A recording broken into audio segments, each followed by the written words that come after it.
Alette, no! Not her! Where are the menders? Rook, she is beyond their help. Stand up. You're only barely aware of the surrounding chaos as Dredge flee from Varl warriors who push their advantage. Below is dead. You are not. We must go. Let me carry Alette to Bordersgard. We'll honor her properly.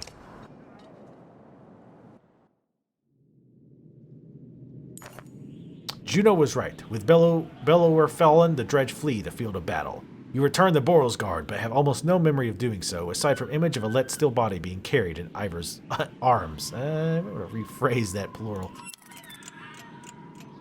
Okay. Nothing else to do here. That's probably the last fight, I imagine. So we should have the time we need to finish the ships. I think you're right. The Dredge don't seem interested in us anymore.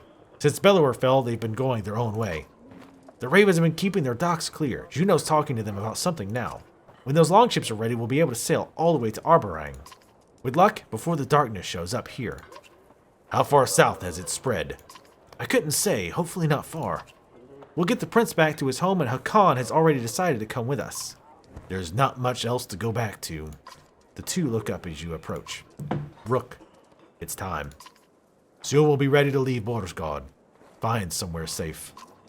One ship is done already at the docks. I had it prepared for Alette.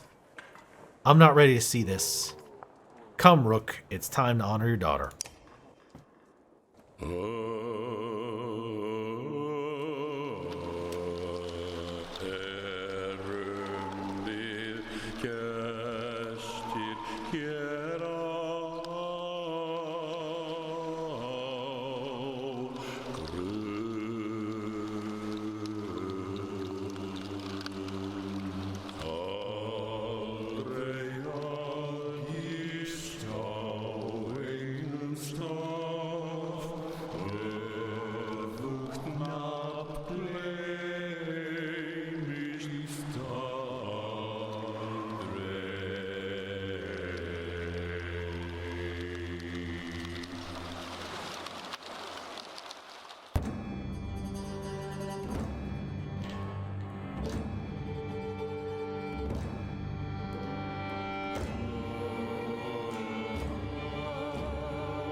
All right.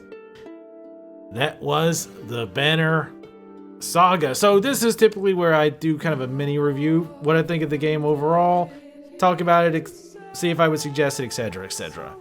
First off, the most obvious, the art style is great. I really, really like the art style. The animations, both in the cinematics and in the actual combat, are really good.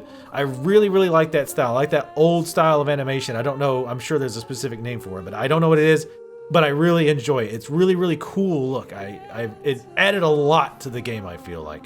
The music and stuff is really good. The lore, like the story, like how all that kind of meshed together, that I don't know what culture, I guess, is it a Viking type culture? I honestly don't know. I'm not good with cultures, and because I'm American. Also, I'm ignorant of a lot of that stuff, admittedly. But anyway, I think hearing about the various gods and that side of things, hearing about the gods, and then hearing about the Varl and the humans and their history and their combativeness in the past and coming together to fight these mysterious dredge who I still don't quite understand like what's going on with the dredge, like they never really talk about that much. I don't think they really talked about it at the beginning. Like, who are they? Like, they apparently got driven on the ground, and then whatever this giant snake thing was, something with it erupting from the earth, I think is what triggered them to start attacking again, because as it talked about in one part of the game, they're like trying to get away from whatever it is. They're, there's a lot of, and I won't go into any Game of Thrones spoilers, but I found some interesting parallels between some things that happen in Game of Thrones compared to like the dredge are fighting these people, possibly mostly just because they're trying to get away and the humans are in the way. This is not to say they're completely innocent. They could probably just not kill you, but who knows? There's probably more going on there. I don't know, but I think that's interesting because there's that whole third party now. Like, at first it's just you versus the dredge, and now, oh god, we've got this giant snake thing, and there's probably more to that. There's the darkness coming that is going to destroy possibly the entire world. Even if if you beat the dredge, you've got all this other stuff. So I like the story, I like the lore. I like, god, this music's really loud. I'm gonna one problem is the no freaking volume control on the music or the audio. You either turn it off or turn it on. That's it, which sucked. Because music gets really loud sometimes. I've got it kind of balanced for you guys, so it's not too bad, but yeah, it's really loud in my headphones. Anyway, so yeah, all that, like, the world was really cool. I was gonna say voice acting, but there's very little voice acting. That's disappointing. I know smaller studios have a hard time being able to afford the voice acting, but it would have added a lot more to the game, I think, especially to hear like the authentic accents, to hear the places being pronounced properly instead of me butchering them. I think that would have added a lot to the feel of really sinking yourself into the game world. So let's talk about some other things that you knew was coming. The gameplay itself, primarily talking about the turn-based combat. I honestly tried my best to give it a fair shot. I tried different strategies. I tried, kept trying to approach it fresh, think of different things, try to give it a chance. I absolutely do not like this combat at all. I like turn-based strategy games. I've played other ones. I'm not big into them, but I do enjoy them, like Heroes of Might and Magic. Stuff like that, I enjoy that. Those type of XCOM, God, I freaking love XCOM. I don't normally into those types of games, but XCOM in particular, I absolutely love XCOM. This system, it's on this weird precipice between it wants to be casual friendly, because I read something where they were like, oh, well, we could have done all this other stuff, but we wouldn't want to make the system overly complex. That's fine, but at the same time, the combat was difficult, even on a normal difficulty. So it felt like it was difficult, but only because like the enemies had these really high numbers, and because the way the mechanics worked against you. And that like there's so many things that just piled up. First off, you have the alternating turn thing. Like, that's silly. That is honestly that's just, it's bad. Again, I try to give it a chance, but it's bad. It's too abusable, and it's one of the plugins, or it's one of the contributors to the best strategy, at least to me, was lowering enemies' health really low and then just not killing them, because now they're quote unquote wasting a spot that a tougher enemy could be fighting in. That's dumb. That's way too much. I'm okay with some metagaming, but when your main strategy revolves around metagaming and not what makes logical sense, I have a problem with that. The other part of what makes that strategy so important is the strength or the health being equal damage. Like, those two things combined really made it so you just want to leave a bunch of weak enemies still alive, because they're not doing very much to you. They're barely chipping away at your health. They're barely chipping away your armor, or just flat out missing entirely. But again, they're wasting spots where these big heavy hitters could have been beating your ass, but they're just standing there like an idiot while you wail on them. It was just bad. And the other bad part of that is if one of your damage dealers gets hit even once, now they're almost worthless, especially if they have really low armor break. They become near useless. And it's kind of the reverse situation now. It's like, well, you're just taking up a spot and, it's not helping. And considering you're usually grossly outnumbered, then it's just like, ugh. And then the fight ends up, even if you're going to win, it feels like you're drawing it out because it's just takes so long to whittle away. And just everything had such high armor, you end up like having to attack all the armor for a couple rounds just so that you can actually do higher than 1 damage. It was just tedious. It just wasn't enjoyable to sit there and wail away on armor so that I can finally do real damage. It just, I don't know, there's so many things wrong with that system. But at the same time, there's no flanking system.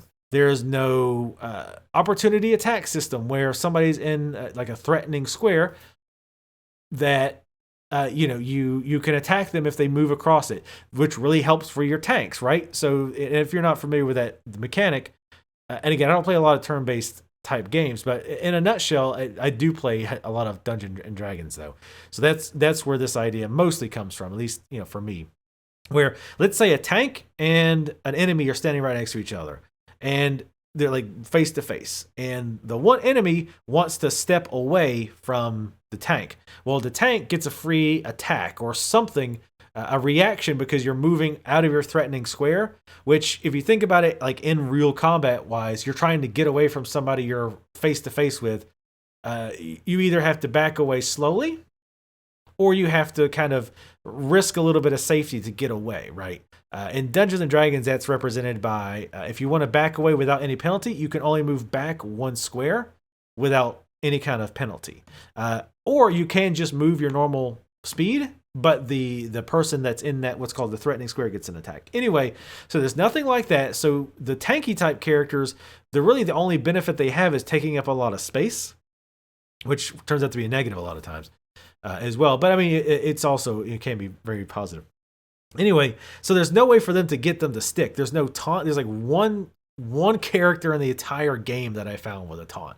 And there's some items that increase your aggro, but it's not really clear how that even works. Is it just randomly generated every round? I have no idea. But yeah, just overall, I absolutely did not like the combat system at all. Like I said, I tried to give it a fair run, but man, oof, it was, I did not enjoy it at all. And, it was one of those things, like when I started playing this game, I was like, man, like, am I just missing something? I feel like I'm missing something because everybody's praising how great Banner Saga is, and it's such an amazing game. And like I said, I'm enjoying the story. I'm enjoying the animations. I like, the world, but the combat just was such a drag. Like I said, obviously, and I said this a few times, I was intentionally avoiding fights because the fighting was no longer fun. It was just tedious at that point. I didn't enjoy it, so I was just trying to avoid fighting as much as possible. So yeah, oh man alive. That's why I was like, man, I've got to be crazy, right? It's like one of those times you play a game everybody's going crazy about, and you're just like, meh. So like right before I recorded today, I was double checking to see if this was the last chapter. I didn't get spoilers or anything. I just wanted to see if this was the last chapter. And I happened to read the comments, and there was 5 comments, and 4 of them all were saying, man, I really love this game, but the combat is so terrible. And like one guy's like, yeah, I had to play it and I'd do one combat session and I'd have to stop for the day because it was just not fun for him. It was just time that brought him down. I was like, thank Christ, because I'm like, I thought I was going nuts. I'm like, there must be some fundamental thing that I'm missing that makes this way easier and less tedious that I'm just not understanding. But a lot of people, quite a few people I saw were complaining about the combat. So I felt a little better about that. I felt less crazy at that point. And like I said, it's not that it's really difficult. It just feels tedious to do. Like I say, wearing down the armor, not being able to get enemies to stick to you, making one small mistake, and then your enemy's just immediately going over, whacking your DPS once, and now your DPS is worthless. it just was not enjoyable. The caravan portion of the game, where you're having to manage the resources and the clansmen, and you're getting these kind of, again, I compare it to, choose your own adventure books, where it's like, oh, this scenario has presented itself. Do you do this? If so, turn to page 32. If you do this, turn to page 24. And there's no way to know how, well, I won't say that. You don't, obviously some of the stuff is more obvious that you're going to get into a fight. Like, for example, the bandits are attacking this caravan. Do you intervene? Obviously, if you try to intervene, almost certainly you're going to get into a fight. Probably. If you just walk away, then you're probably not going to get into a fight.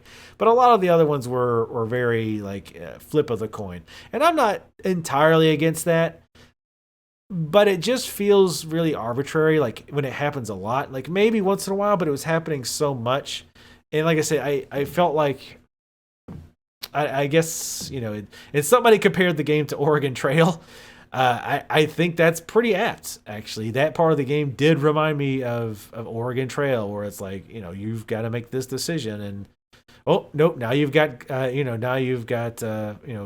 severe diarrhea, So it wasn't one of the big negatives, but it was just a little blah after a while. The game did feel very linear, so there was not really a world to explore. I could see that being a huge negative for some folks. The linearity I didn't matter too much. I did like that it seemed like your choices made a difference in what you were doing, or in how things turned out. Like, for example, letting that one guy join you later, he turns on you. Though I don't imagine, I bet you that later on, instead of turning on you, he just attacks your caravan, probably. Something like that. But it was interesting to see stuff like that, pop up, that you could tell, oh, this happened because I made that decision earlier. That stuff was cool. I enjoyed that. But overall, again, story, artwork, music, lore, world, all pretty cool. I'm interested. I'm legitimately interested in what's going on with that giant snake, what's going on with the dredge, where are they from, who are they, that kind of stuff. I'm interested in finding out, but I don't want to play another game with that combat system. Honestly, I know they're working on Banner Saga 2. I can honestly say that if that has the same combat, or that combat with only minor tweaks, I almost certainly won't play it. I'll probably just watch somebody else's Let's Play, because that's how not fun it was. Like I said, it's rare for me in a game like that to be avoiding combat. Because my mind is I enjoy the combat. I enjoy getting XP, because you get XP for it. You get all these benefits from doing it. And obviously it takes time, and there's a chance you might lose, but if you feel relatively confident in your abilities, you feel like it's overall positive. But I just didn't want to deal with combat at the end. And obviously, I got super agitated at the end with not only having to do, in my opinion, an annoying fight, having to do it multiple times because you have to go through the first phase and then do the second phase again.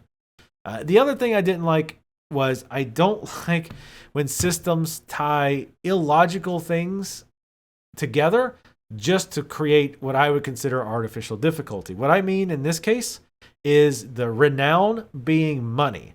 Renown being both experience and money, and being tied indirectly to supplies as well. That's just silly. It reeks of either laziness, or it smells of, we wanted to make you have to decide, do I level? Do I buy food? Do I buy items?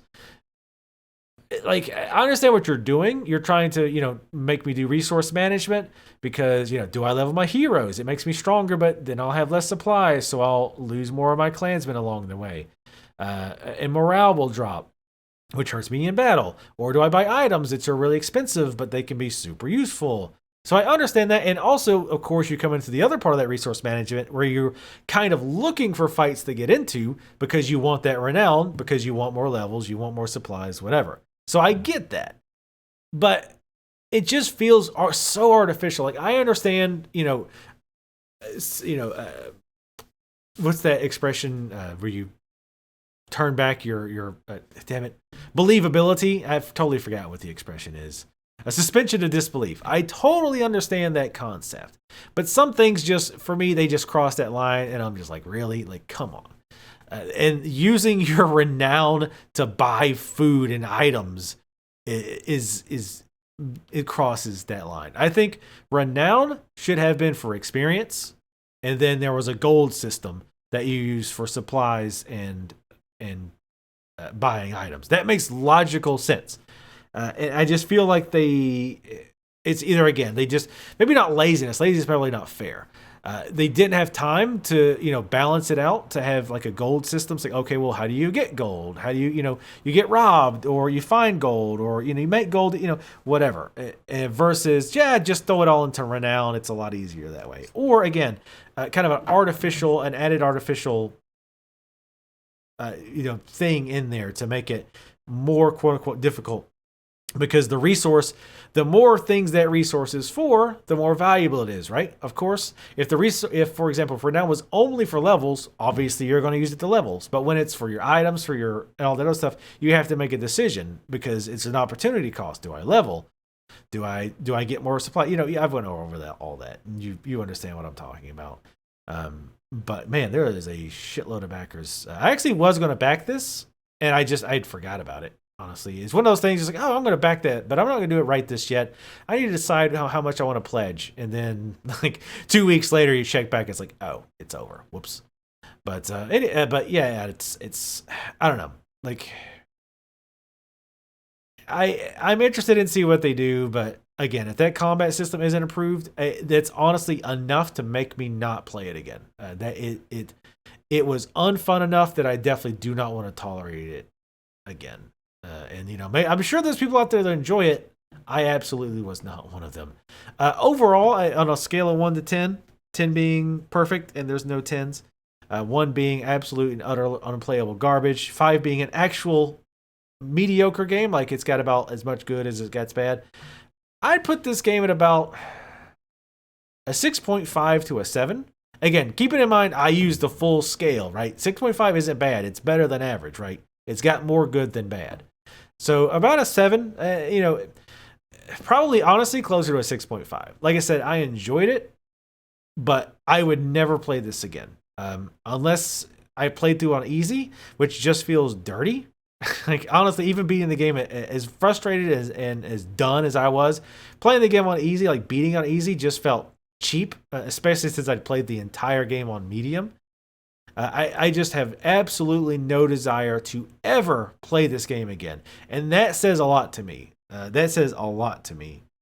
that's why I'm leaning more towards like a 6.5. Because if I don't ever want to play your game again, and not because like it was a horror game, it's like I don't want to play this game because it was so scary. That's a little different. This game, because I just didn't enjoy the combat, and it's like, ugh, I've got to fight. Here comes the tedious part, right? And I guess, on easy, you could just, ham fist your way through it. But yeah, I wouldn't want to play this again. So yeah, I'd say about a 6.5 out of 10. Again, keeping in mind, that's still a good score. It's just not great. Like, and the things that, like I say, the main things that bring it up are the story, the art style, the music, all that. As far as like a price, I always like to give a price that I would suggest people to buy this game at.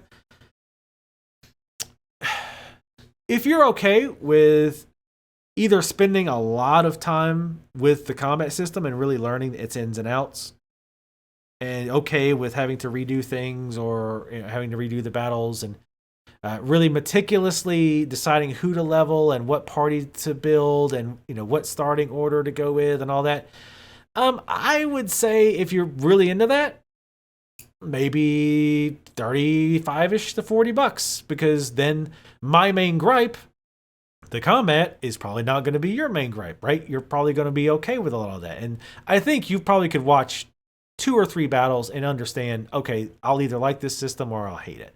So if it's a system that you'll be okay with, I'd say around $40, because again, I think it's worth it. If you're the type who's going to say, look, I want to play it to make my own decisions, but I'm probably going to either play it on easy or I don't have a lot of patience, and if I start to get my butt kicked, I'm going to switch it to easy, and you're okay with that, I would say honestly around $15, maybe 20. 20 is pushing it though. Because like I said, I mean the story is so interesting, but man, like the drag, the combat is such a drag. I know I keep harping on that, but I can't really underline enough. Man, there is a lot of Michaels who backed this. Wow. Every Michael in the world backed Banner Saga. I'm sure there's been other names like that I missed, but I'm going to be wrapping up my little mini review here in a second because these credits are going to take approximately the rest of our lives to go through. But anyway, that's my Let's Play of Banner Saga. Hopefully you guys enjoyed. Hopefully my complaining about the combat didn't drive you too up the wall. But, oh, man, alive, guys, I got to tell you. It was driving me crazy, but you knew that. Time to stop harping on it. I love the art style though. Big fan of the art style, and I'll be interested. I'll definitely be keeping an eye on Banner Saga 2, and I'll probably wait until initial player reviews come out before I try it. But if they've improved that combat, I'm going to be right on board because I'm definitely interested in to see what's coming up with what Stoic comes out with next. Anyway. Thank you guys for watching. If there's something after the credits that's interesting, I will pick you up. In fact, let's escape out. Let's see what happens. Oh.